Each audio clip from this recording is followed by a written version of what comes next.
দর্শক আমন্ত্রণ রাতের বাংলাদেশের আয়োজনে শুরুতেই জানাচ্ছি শিরোনামগুলো।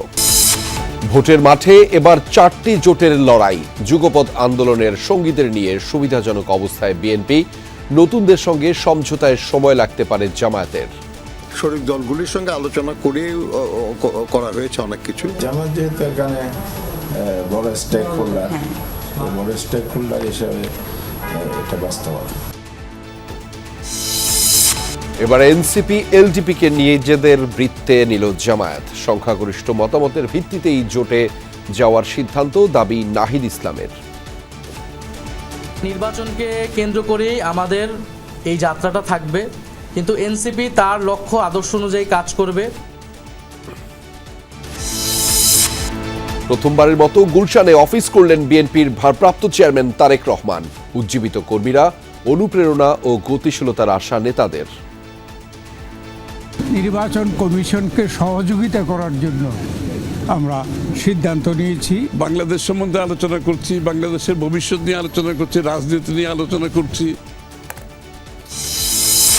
উৎসব মুখর পরিবেশে সারা দেশে কর্মী সমর্থকদের নিয়ে প্রার্থীদের মনোনয়নপত্র দাখিল। ফর্ম সংগ্রহ ও জমাদান শেষ হচ্ছে কাল। ময়মনসিংহের হালুয়াঘাট দিয়ে ভারতে পালান হাদি হত্যার অভিযুক্ত ফয়সাল আলমগীর। জানালো টিএমপি। বিচারের দাবিতে আজও ইনকিলাব মঞ্চের কর্মসূচি। উদ্বিগ্ন সরকার। বর্তমান অন্তর্বর্তী সরকার, এই অন্তর্বর্তী সরকারের মেয়াদেই হাদি ভাইয়ের হত্যার বিচার সম্পূর্ণ করা হবে ইনশাআল্লাহ। ভারতে মুসলিম ও খ্রিস্টানদের উপর হামলায় ঢাকার উদ্বেগ। দিল্লির বিরুদ্ধে পরিকল্পিত মিথ্যাচারের অভিযোগ পররাষ্ট্র মন্ত্রণালয়ের।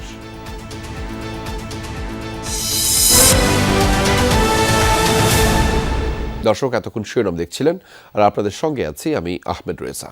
এখন পর্যন্ত যা সমীকরণ, তাতে 4টি জোটে ভাগ হয়ে নির্বাচনে লড়তে যাচ্ছে রাজনৈতিক দলগুলো। প্রধান জোটে বিএনপি ও যুগপৎ আন্দোলনের শরিকরা। তাদের বিপরীতে এনসিপি এলডিপি নিয়ে জোটের চূড়ান্ত ঘোষণা আজই দিয়েছে জামায়াত। কমিশনের ঘোষণা অনুযায়ী মনোনয়নপত্র জমা দেওয়া যাবে আগামীকাল সোমবার পর্যন্ত। আসন সমঝোতা চূড়ান্ত করতে দলগুলো অপেক্ষা করতে পারে মনোনয়নপত্র প্রত্যাহারের শেষ দিন পর্যন্ত। সহকর্মী আরিফুর রহমান সবুজ জানাচ্ছেন বিস্তারিত। মাস দুয়েক আগেই 237 আসনে ধানের শীষের প্রার্থী ঘোষণা করে বিএনপি। পরে 2 দফায় মোট 272 আসনে প্রার্থী ঘোষণা করা হয়। এটাকেই ধরে নিতে হবে যে আমাদের সবচেয়ে অ্যাপ্রোপ্রিয়েট প্রার্থী তালিকা। তবে আলোচনা না করেই প্রার্থী ঘোষণা নিয়ে দীর্ঘদিনের যুগপৎ আন্দোলন সংগ্রামের সঙ্গী 29 দলের সঙ্গে কিছুটা মনোমালিন্য তৈরি হয় বড় দলটির। বেশ কিছু আসনে প্রার্থিতা নিয়ে দলের মধ্যেও দেখা গেছে ক্ষোভ বিক্ষোভ। দীর্ঘ আলাপ আলোচনার পর শেষ পর্যন্ত 16টি আসনে যুগপৎ আন্দোলনের শরিকদের ছেড়ে দিয়েছে বিএনপি। আর অন্তত 10টি আসন নিয়ে চলছে আলোচনা। ভারপ্রাপ্ত চেয়ারম্যান তারেক রহমান দেশে ফেরার পর শেষ মুহূর্তে প্রার্থী ও আসন বদল হয়েছে কয়েকটিতে। ঢাকা 17 আসনে মনোনয়ন নিয়েছেন তারেক রহমান নিজে। অসুস্থতা বিবেচনায় বিকল্প প্রার্থী রাখা হয়েছে খালেদা জিয়ার 3টি আসনে। শরিক দলগুলির সঙ্গে আলোচনা করে করা হয়েছে অনেক কিছু। তারপরেও এখনো সময় আছে, চূড়ান্ত তো ভাই কোনো কিছুই কি চূড়ান্ত আসলে। মার্কা তো দেওয়া হবে 21 তারিখে মাত্র, তার মানে আরও বলতে পারেন 24-25 দিন। এই তৎপরতা কিন্তু কম বেশি থাকবে। এতদিন নির্বাচনী জোট নিয়ে আলোচনা ছিল জামায়াতে ইসলামী সহ 8টি ইসলামী দলের। তাদের আসন ভাগাভাগির মধ্যেই নতুন করে জোটে এলো এনসিপি এলডিপি। এখন এই জোটের প্রার্থী বা আসন সমঝোতা আরও জটিল হলো। চূড়ান্ত প্রার্থী ঘোষণার সময় লাগতে পারে তাদের। যেখানে যে অবস্থান সেভাবে সংখ্যা নির্ধারণ হবে। ফিক্সড একটা দলের জন্য ভাগ করে আমরা এই আলোচনা শুরু করিনি। জামাত যেহেতু এখানে বড় স্টেক হোল্ডার, এই বড় স্টেক হোল্ডার হিসাবে এটা বাস্তবতার নিরিখে এটা হবে। এই দুই জোটের বাইরে নির্বাচন সামনে রেখে সম্প্রতি জাতীয়তাবাদী গণতান্ত্রিক জোট নামে নতুন জোটের ঘোষণা আসছে। নেতৃত্বে আছেন আনিসুল ইসলাম মাহমুদ এবং আনোয়ার হোসেন মঞ্জু। এছাড়া সিপিবি বাসদের নেতৃত্বে নির্বাচনী মাঠে থাকবে ৯ বাম দলের জোট গণতান্ত্রিক যুক্তফ্রন্ট। এককভাবে নির্বাচনের কথা বলে আসছে জিএম কাদেরের জাতীয় পার্টি। এর মধ্যে প্রার্থীও ঘোষণা করা হয়েছে ২৪৩ আসনে। আরিফুর রহমান সবুজ, যমুনা নিউজ, ঢাকা। অবশেষে জামায়াত সহ সমমনা ৮ দলের সাথে নির্বাচনী সমঝোতায় যুক্ত হল জাতীয় নাগরিক পার্টি এনসিপি ও লিবারেল ডেমোক্রেটিক পার্টি এলডিপি। রোববার বিকেলে প্রেস ক্লাবে জরুরি সংবাদ সম্মেলন থেকে জোট গঠনের চূড়ান্ত সিদ্ধান্ত জানান জামায়াতের আমির ডাক্তার শফিকুর রহমান। নির্বাচনী আসন সমঝোতার পাশাপাশি আগামী দিনের রাজনৈতিক কার্যক্রমও ১০ দলের এক থাকার ঘোষণা দেন তিনি।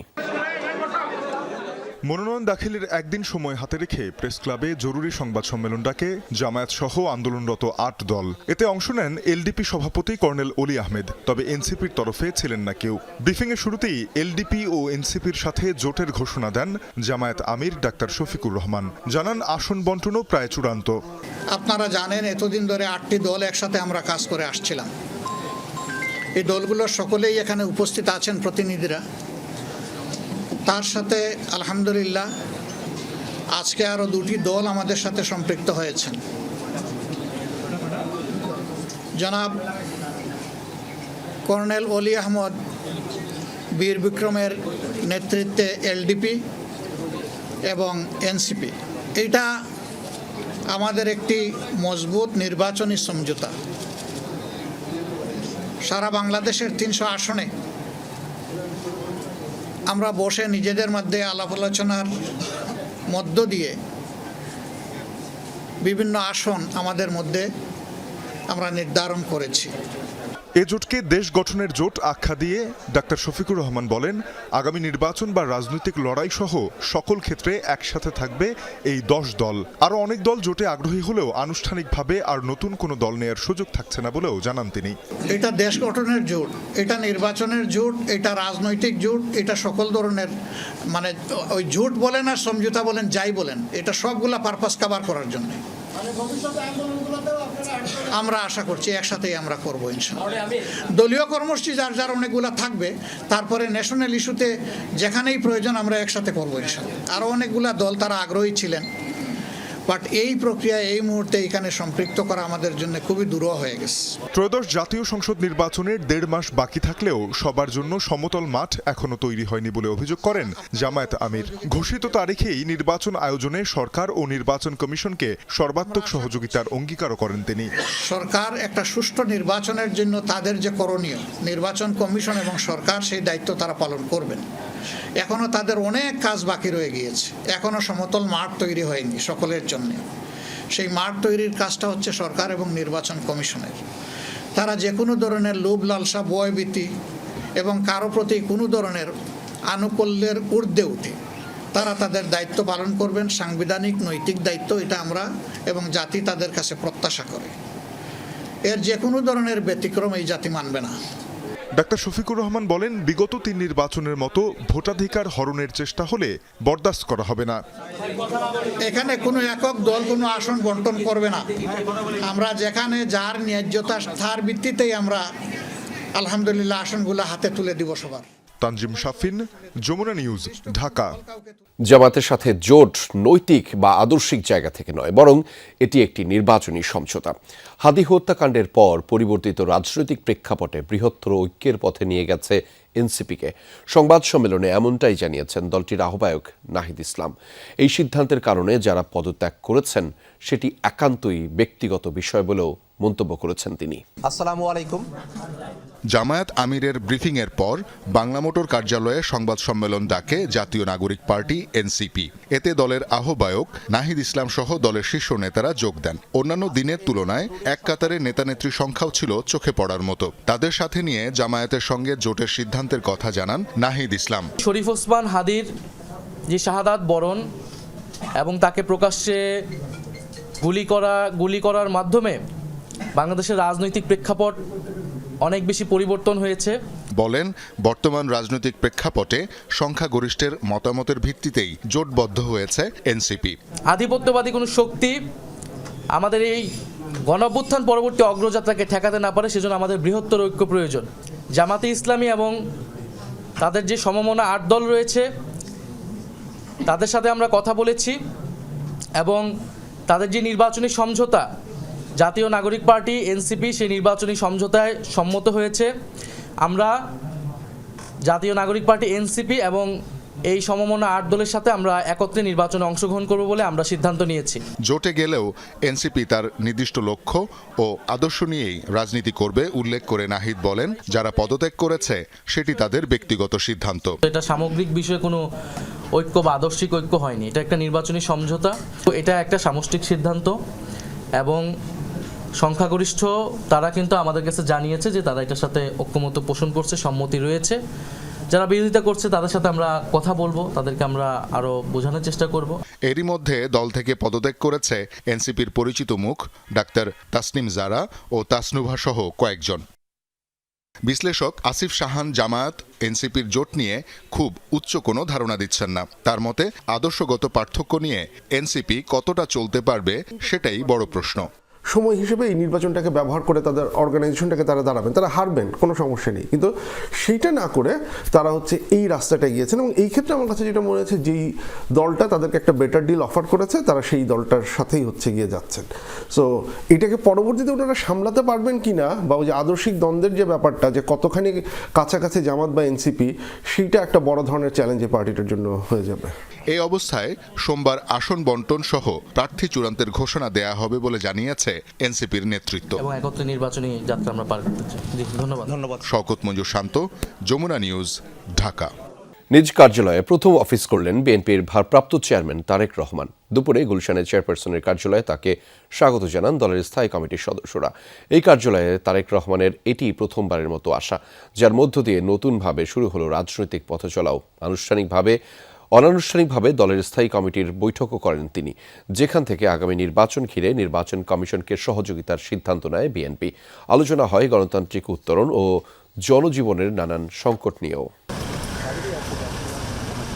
চেয়ারপারসনের কার্যালয়ে প্রথমবারের মতো বিএনপির ভারপ্রাপ্ত চেয়ারম্যান তারেক রহমান। নির্বাসিত জীবন শুরুর পর চালু হওয়া এই কার্যালয়ে এর আগে আর আসা হয়নি তাঁর। দেশে ফেরার পর চতুর্থ দিন দুপুরে গুলশান অ্যাভিনিউর বাসভবন থেকে বের হন বিএনপির এই শীর্ষ নেতা। 5 মিনিটের মধ্যেই পৌঁছে যান দলের চেয়ারপারসনের কার্যালয়ে। তাকে অভ্যর্থনা জানান স্থায়ী কমিটির সদস্যরা। এরপর কার্যালয়ে নির্ধারিত অফিস কক্ষে বসেন তারেক রহমান। এতদিন দূর থেকেই দলের নেতৃত্ব দিয়েছেন, বিএনপিকে করেছেন সংগঠিত। দেশের মাটিতে তার অফিস করাকে ঘিরে উজ্জীবিত কর্মীরা। নেতাকর্মীরা মনে করেন এর মধ্য দিয়ে তারেক রহমান ও বিএনপির নতুন রাজনৈতিক অধ্যায়ের সূচনা হলো। এই যে এই অফিস নিয়ে আমাদের অনেক স্মৃতি, এখান থেকে আমরা অনেকবার অ্যারেস্ট হয়েছি এবং আমাদের চেয়ারম্যান সাহেব আজকে এই অফিসে পাড়া দিয়েছেন। আমরা সবাই অপেক্ষামান। আমাদের দলের মধ্যে সমস্ত কিছু শৃঙ্খলা পরিপূর্ণভাবে স্থাপিত হবে বলে আমরা বিশ্বাস করি। যে অফিসিয়াল যে কার্যক্রম তিনি আনুষ্ঠানিক শুরু করেছেন, সো ইনশাল্লাহ আমাদের বাংলাদেশ জাতীয়তাবাদী দলের প্রত্যেকটি নেতা কর্মীরা সর্বোচ্চ সব দিকে তৃণমূল পর্যায়ে সকলে উজ্জীবিত রয়েছে। দলের জ্যেষ্ঠ নেতারা মনে করেন তারেক রহমানের হাত ধরেই সারা দেশে বিএনপি কর্মীরা হবেন আরও অনুপ্রাণিত। আগে তো উনি প্রযুক্তির মাধ্যমে ভার্চুয়ালি উপস্থিত থাকতেন, আর এখন কাছাকাছি পাচ্ছে। এই নৈকট্যটা এটা দারুণভাবে নেতাকর্মীদেরকে উদ্বুদ্ধ করছে। তিনি যখন সামনে আসছেন, আমাদের নেতা কর্মীদের মনোবল বলেন আর যেটাই বলেন অথবা কমিটমেন্ট বলেন, সেটা অনেক বড় হয়ে গেছে। কার্যালয়ে নিজ কক্ষে অনানুষ্ঠানিকভাবে স্থায়ী কমিটির বৈঠকও করেন বিএনপির ভারপ্রাপ্ত চেয়ারম্যান, যেখানে আগামী দিনে জনপ্রত্যাশা পূরণকে গুরুত্ব দেয় দল। আমরা নির্বাচন সংক্রান্তই যে সকল বিষয় আশয় আছে এগুলো নিয়ে আমরা আলাপ আলোচনা করেছি এবং আমরা নির্বাচন কমিশনকে সহযোগিতা করার জন্য আমরা সিদ্ধান্ত নিয়েছি। অনেক দিন পরে সামনাসামনি বাংলাদেশ সম্বন্ধে আলোচনা করছি, বাংলাদেশের ভবিষ্যৎ নিয়ে আলোচনা করছি, রাজনীতি নিয়ে আলোচনা করছি। সাধারণ মানুষ ঢাকা শহরে থাকা যে কত কঠিন হয়ে গেছে এগুলো আলোচনা হয়েছে। আগামী দিনে উনি তো বাংলাদেশের মানুষের কাছে যেতে হবে, কথা বলতে হবে, শুনতে হবে, এবং উনি বলার চেয়ে শুনে নেই বেশি। এটাই হচ্ছে বৈশিষ্ট্য ওনার। কার্যালয়ে আসা ও ঢাকায় নির্বাচনের প্রতিদ্বন্দ্বিতার ঘোষণা ঘিরে নেতাকর্মীদের ভিড় ও আগ্রহ আরও বেড়েছে। 2008 সালে নির্বাচনের পর চালু হয় বিএনপি চেয়ারপারসনের এই কার্যালয়, যেখান থেকে দলীয় কর্মকাণ্ড পরিচালনা করতেন বেগম খালেদা জিয়া। 2014 নির্বাচনের পরের বছর 2015-তে এখানেই টানা 93 দিন অবরুদ্ধ অবস্থায় ছিলেন বেগম খালেদা জিয়া, এবং সে সময় জিয়া পরিবারের কনিষ্ঠ সন্তান আরাফাত রহমান কোকোর মৃত্যু সংবাদ আসে এবং এখানেই খালেদা জিয়াকে তার ছোট ছেলের মরদেহ গ্রহণ করতে হয়। এরকম রাজনৈতিক এবং ব্যক্তিগত নানান সংকটের সাক্ষী হয়ে আছে গুলশানের এই 86 নং সড়কের বাড়িটি, যেখানে প্রথমবারের মতো এলেন দলের ভারপ্রাপ্ত চেয়ারম্যান তারেক রহমান, এবং এখান থেকেই তিনি আগামী দিনে দল এবং জাতীয় নির্বাচন ঘিরে সামগ্রিক কর্মকাণ্ড পরিচালনা করবেন। সাইফুদ্দিন রবিন, যমুনা নিউজ, ঢাকা। বিএনপির ভারপ্রাপ্ত চেয়ারম্যান তারেক রহমান ও তার কন্যা জায়মা রহমান ভোটার হয়েছেন। ভোটার তালিকায় অন্তর্ভুক্ত করতে প্রয়োজনীয় ফাইল অনুমোদন দিয়েছে নির্বাচন কমিশন। রোববার সে ফাইল ইসিতে উত্থাপন করা হলে কমিশনাররা তাতে সই করেন বলে নিশ্চিত করেছেন নির্বাচন কমিশনার মোহাম্মদ আনোয়ারুল ইসলাম সরকার। এর ফলে ভোটার হিসেবে নিবন্ধিত হল তারেক রহমান ও মেয়ে জায়মা রহমানের নাম। এর আগে শনিবার দুপুরে ঢাকার আগারগাঁয়ে নির্বাচন ভবনে যান তারেক রহমান। নির্বাচন প্রশিক্ষণ ইনস্টিটিউট ভবনের একটি কক্ষে ছবি তোলা হয় তাদের। তারেক রহমান ও জায়মা রহমান ভোটার হয়েছেন ঢাকার 17 আসনের গুলশান এলাকার ডিএনসিসি 19 নম্বর ওয়ার্ড থেকে। ত্রয়োদশ জাতীয় সংসদ নির্বাচনে মনোনয়ন সংগ্রহ ও দাখিলের জন্য হাতে আছে আর মাত্র একদিন। তাই শেষ মুহূর্তে মনোনয়নপত্র হাতে ছোটাছুটি বেড়েছে প্রার্থীদের। নির্বাচন কমিশনের তথ্য মতে রোববার বিকেল 5টা পর্যন্ত সারা দেশে মনোনয়নপত্র সংগ্রহ করেছেন 3,144 জন। জমা দিয়েছেন 166 জন। 61টি দল ও স্বতন্ত্র প্রার্থীরা জমা দিচ্ছেন মনোনয়নপত্র।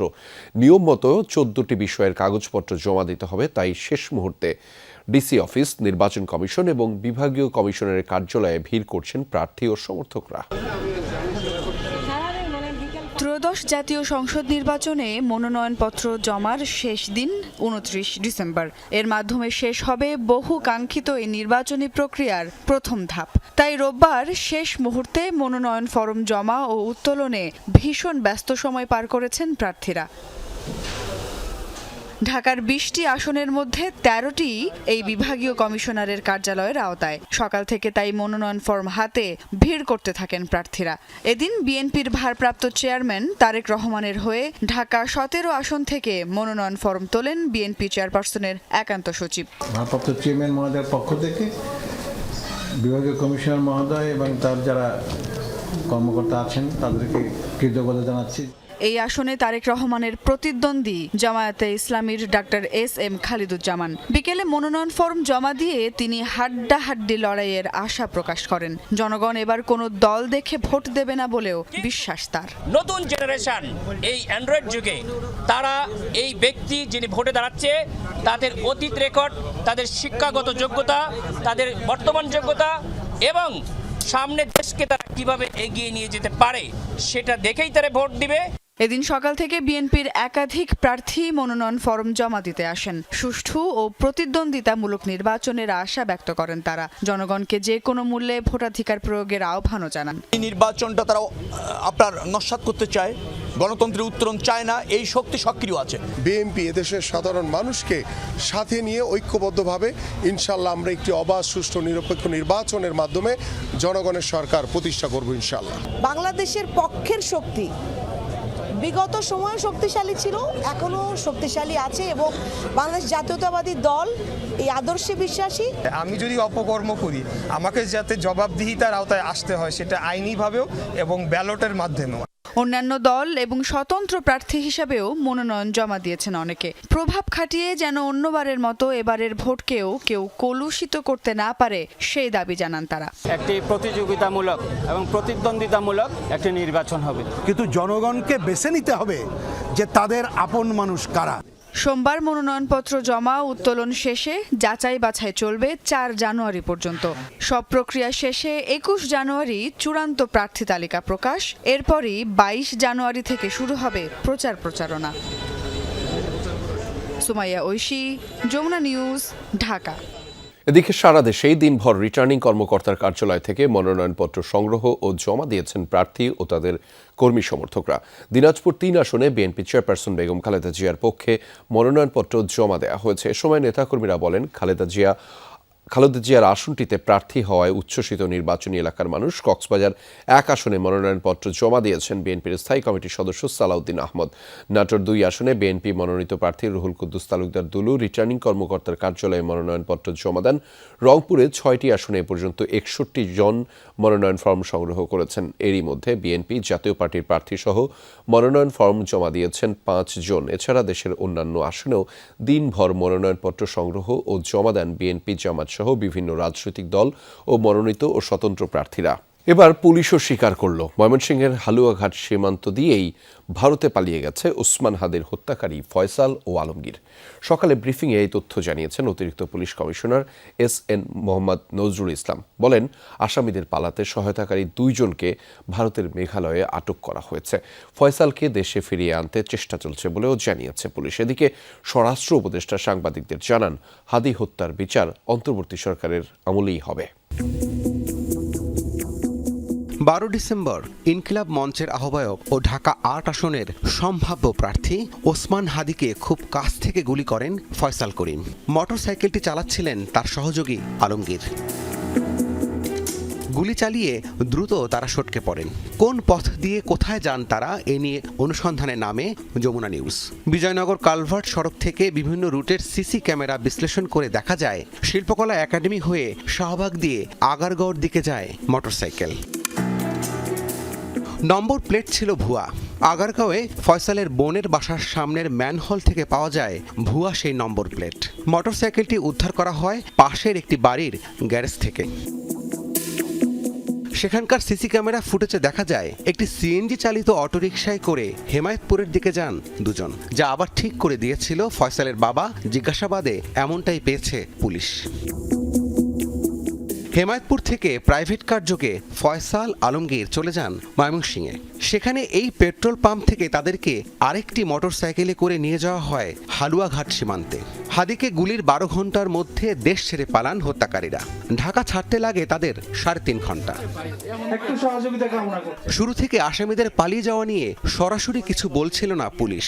এ পর্যন্ত ফয়সাল আলমগীরকে পালানোর সহায়তাকারী ফয়সালের বাবা, মা, স্ত্রী সহ 11 জনকে গ্রেপ্তার করা হয়েছে। ব্রিফিংয়ে পুলিশ জানায়, খুনিরা আসলেই পালিয়ে গেছেন ভারতে।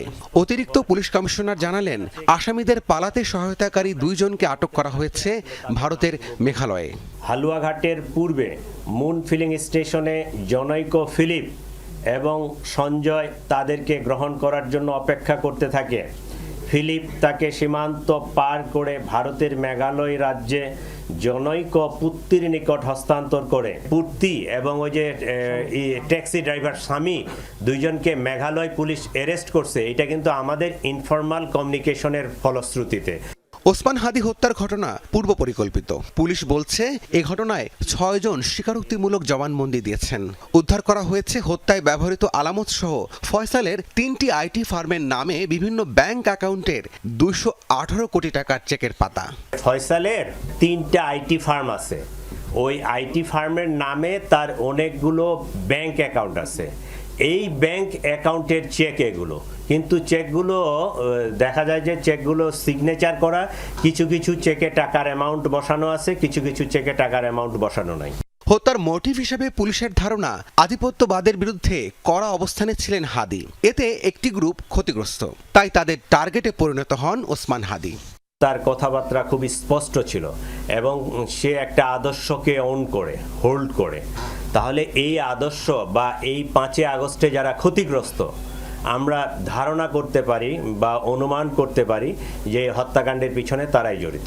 এদিকে সচিবালয়ে স্বরাষ্ট্র উপদেষ্টা জাহাঙ্গীর আলম চৌধুরী প্রেস ব্রিফিংয়ে জানান, হাদি হত্যার বিচার অন্তর্বর্তী সরকারের আমলেই হবে। আমি আপনাদের আশ্বস্ত করতে চাই, বর্তমান অন্তর্বর্তী সরকার, এই অন্তর্বর্তী সরকারের মেয়াদেই হাদি ভাইয়ের হত্যার বিচার সম্পূর্ণ করা হবে ইনশাআল্লাহ। আগামী 10 দিনের মধ্যে এই মামলার চার্জশিট দাখিল করা হবে বলেও জানান স্বরাষ্ট্র উপদেষ্টা। আগামী 10 দিনের মধ্যে, দ্যাট মিনস 7ই জানুয়ারি 2026-এ এই মামলার চার্জশিট দেওয়া সম্ভব হবে বলে আশা করছি। রাব্বি সিদ্দিকী, যমুনা নিউজ, ঢাকা। শরীফ ওসমান হাদি হত্যার সঙ্গে জড়িতদের অবিলম্বে গ্রেফতার এবং বিচারের দাবিতে ফের অবরোধ করেছে ইনকিলাব মঞ্চের কর্মীরা। সকাল থেকে রাজধানীর শাহবাগ মোড়ে জড়ো হতে থাকেন বিক্ষোভকারীরা। বেলা 2টার পর মঞ্চের নেতা কর্মীরা মোড় বন্ধ করে দেন। এর ফলে শাহবাগ দিয়ে সব ধরনের যান চলাচল বন্ধ হয়ে যায়। একই দাবিতে আজ থেকে বিভাগীয় শহরগুলোতেও সর্বাত্মক অবরোধ কর্মসূচি পালন করছে সংগঠনটি। আন্দোলনকারীদের অভিযোগ, হত্যার ঘটনার পর দীর্ঘ সময় পার হলেও দৃশ্যমান কোনো অগ্রগতি নেই। তারা বলেন, ওসমান হাদির হত্যার বিচার না হওয়া পর্যন্ত আন্দোলন চলবে, প্রয়োজনে কঠোর কর্মসূচি দেয়া হবে। ওসমান হাদি হত্যা মামলার চার্জশিট ও বিচার দ্রুত করার আশ্বাসের পরও ইনকিলাব মঞ্চের কর্মসূচি নিয়ে উদ্বিগ্ন সরকার। এক্ষেত্রে বিচারের চেয়ে রাজনীতি প্রাধান্য পাচ্ছে কিনা এ নিয়ে আলোচনা হয়েছে স্বরাষ্ট্র মন্ত্রণালয়ের কোর কমিটির বৈঠকে। তবে উপদেষ্টা এ নিয়ে কথা বলেননি, শুধু বলেছেন এমন কাজ না করতে যাতে হাদি হত্যার বিচার প্রক্রিয়া বাধাগ্রস্ত হয়। এ সময় তিনি সন্ত্রাসীদের বড় দলে আশ্রয় না দেওয়ার আহ্বান জানিয়েছেন বড় দলগুলোর প্রতি। স্বরাষ্ট্র মন্ত্রণালয়ের কোর কমিটির নিয়মিত বৈঠক অংশ নেন নিরাপত্তা উপদেষ্টা সহ আইন শৃঙ্খলা রক্ষাকারী বাহিনীর শীর্ষ কর্তারা। বৈঠকে সার্বিক আইন শৃঙ্খলা পরিস্থিতি, ডেভিল হান্ট অপারেশন, রাজনৈতিকভাবে গুরুত্বপূর্ণ ব্যক্তিদের নিরাপত্তা ও ওসমান হাদি হত্যাকাণ্ডের দ্রুত বিচার নিয়ে আলোচনা হয়। এই হত্যাকাণ্ডের তদন্ত ও দ্রুত বিচারের ক্ষেত্রে নানা পদক্ষেপ তুলে ধরা হয়।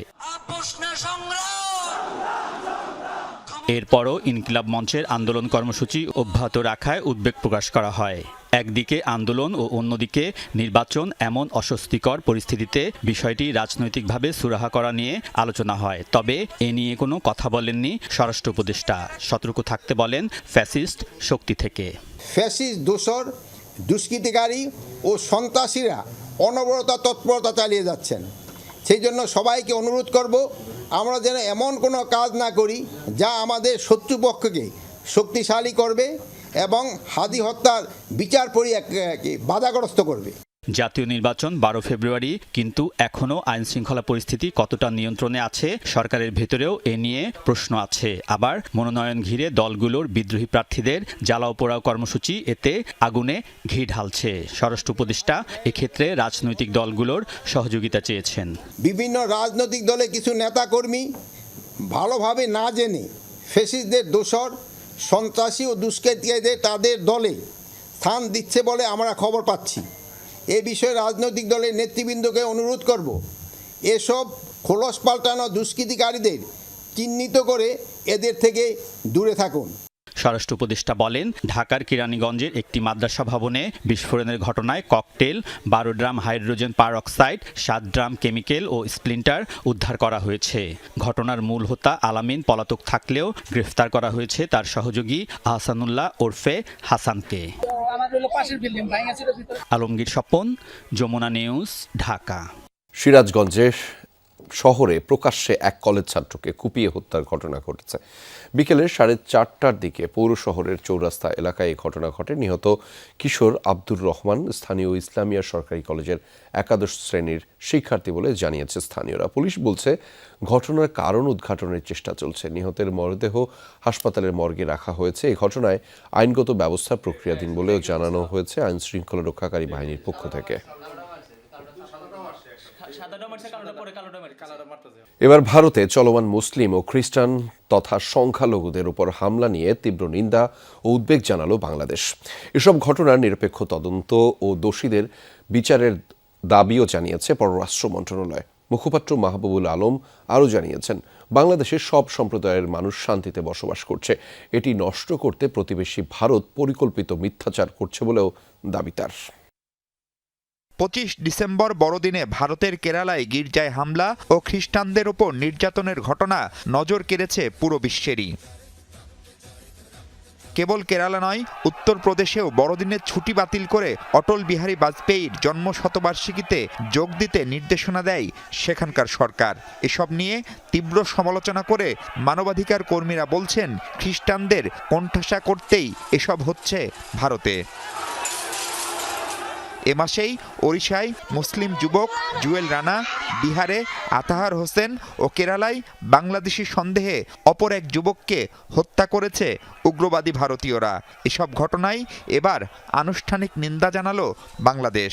ভারতে মুসলিম, খ্রিস্টান সহ বিভিন্ন সংখ্যালঘুদের বিরুদ্ধে সংঘটিত নৃশংস হত্যাকাণ্ড, গণপিটুনি, নির্বিচারে আটক ও ধর্মীয় অনুষ্ঠানে বাধার ঘটনা এই ঘটনায় আমরা গভীরভাবে উদ্বিগ্ন। এসব ঘটনাকে আমরা ঘৃণাভরে প্রত্যাখ্যান করি এবং আমরা ঘৃণাজনিত অপরাধ এবং লক্ষ্যভিত্তিক সহিংসতা হিসাবে দেখি। আমরা প্রত্যাশা করি ভারতের সংশ্লিষ্ট কর্তৃপক্ষ এসব ঘটনার নিরপেক্ষ তদন্ত করবে এবং দোষীদের বিচারের আওতায় আনবেন। পাশাপাশি সম্প্রতি বাংলাদেশে সংখ্যালঘু নির্যাতন নিয়ে ভারতের বক্তব্য প্রত্যাখ্যান করেছে বাংলাদেশ। ময়মনসিংহে শ্রমিক দীপুচন্দ্র সাহাকে নৃশংসভাবে হত্যার ঘটনায় সরকার কার্যকর ব্যবস্থা নিয়েছে দাবি করে এটাকে সাম্প্রদায়িক ঘটনা হিসেবে প্রচারের চেষ্টারও নিন্দা জানিয়েছে পররাষ্ট্র মন্ত্রণালয়। Our attention has been drawn to the recent comments made by the spokesperson of the Ministry of External Affairs of India regarding the situation of minority communities in Bangladesh. His comments do not reflect the facts. The government of Bangladesh categorically rejects any inaccurate, exaggerated or motivated narratives that misrepresent Bangladesh's long-standing tradition of communal harmony. 5 August পরবর্তী বাংলাদেশ ভারত সম্পর্কের চরম টানাপোড়েনে বাড়তি মাত্রা যুক্ত করেছে সংখ্যালঘু নির্যাতন প্রসঙ্গ। এ নিয়ে ভারতের হাইকমিশনারকে 6 বার ও বাংলাদেশি হাইকমিশনারকে 2 বার তলব করে প্রতিবাদ জানিয়েছে ঢাকা ও দিল্লি। মাহফুজ মিশু, যমুনা নিউজ, ঢাকা। নির্বাচন কমিশন এখনও জাতীয় পার্টির সাথে বিমাতাসুলভ আচরণ করছে বলে অভিযোগ করেছেন দলটির চেয়ারম্যান জি.এম. কাদের।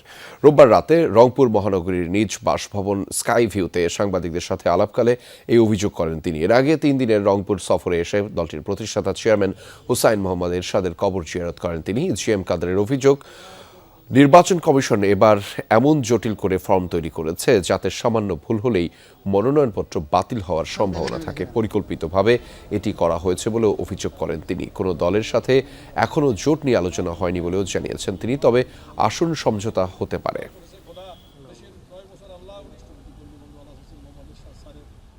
আমরা জোটে যাব কিনা এটা আমরা এখন নমিনেশন সাবমিট করছি, করার পরে আমাদের নমিনেশনে কতগুলো বৈধ হয়, কি পজিশন হয়, কোন কোন জায়গায়, এটা আমরা দেখব, তারপরে আমরা চিন্তা করব পরবর্তী পদক্ষেপ। ঘন কুয়াশার কারণে নিরাপত্তা ঝুঁকি বেড়ে যাওয়ায় আজ রাত থেকে চাঁদপুর ও দক্ষিণাঞ্চলের সকল যাত্রীবাহী লঞ্চ চলাচল বন্ধ ঘোষণা করেছে বিআইডব্লিউটিএ। পরিস্থিতির উন্নতি হলে চালু হবে লঞ্চ চলাচল। এদিকে যেসব লঞ্চ ইতিমধ্যে গন্তব্যের উদ্দেশ্যে যাত্রা করেছে এবং পথে রয়েছে সেগুলো সহ অন্যান্য নৌযানকে অভ্যন্তরীণ নৌ চলাচল অধ্যাদেশ 1976 অনুসরণ করে চলাচলের নির্দেশনা দেওয়া হয়েছে। কর্তৃপক্ষ জানিয়েছে আবহাওয়া স্বাভাবিক না হওয়া পর্যন্ত এই নিষেধাজ্ঞা বহাল থাকবে। কুয়াশার কারণে চাঁদপুর লঞ্চঘাট, বরিশাল, ভোলা, পটুয়াখালী, ঝালকাঠি, বাগেরহাট, খুলনা ও উপকূলীয় অঞ্চলের যাত্রী পরিবহন কার্যক্রম সাময়িক প্রভাব পড়েছে। বিআইডব্লিউটিএ জানিয়েছে কুয়াশার ঘনত্ব স্বাভাবিক পর্যায়ে না আসা পর্যন্ত এই নিষেধাজ্ঞা বহাল থাকবে।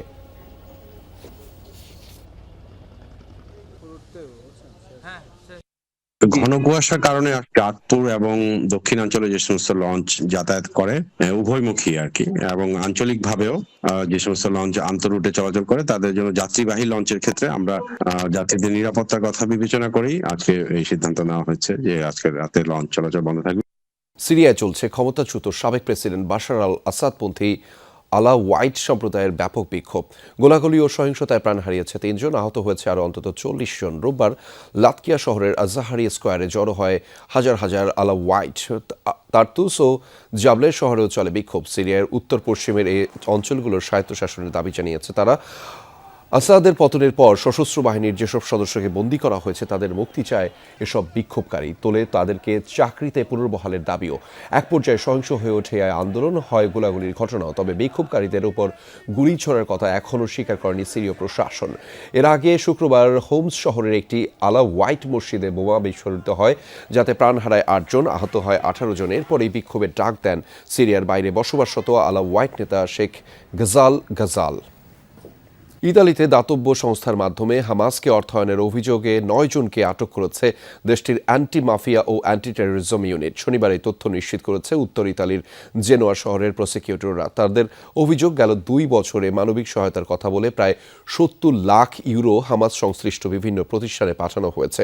80 লাখ ইউরোর বেশি মূল্যের সম্পদ পুলিশ জব্দ করেছে বলেও জানিয়েছেন তারা। আটককৃতদের মধ্যে ছিলেন ইতালির ফিলিস্তিনি অ্যাসোসিয়েশনের সভাপতি মোহাম্মদ হান্নুন। নিজেকে হামাসের সমর্থক দাবি করলেও সশস্ত্র গোষ্ঠীটিকে অর্থায়নে তার হাত নেই বলে দাবি করেছেন হান্নুন। দর্শক, এই ছিল রাতের বাংলাদেশের আয়োজনে। এতক্ষণ আমাদের সাথে থাকার জন্য আপনাদের সবাইকে ধন্যবাদ।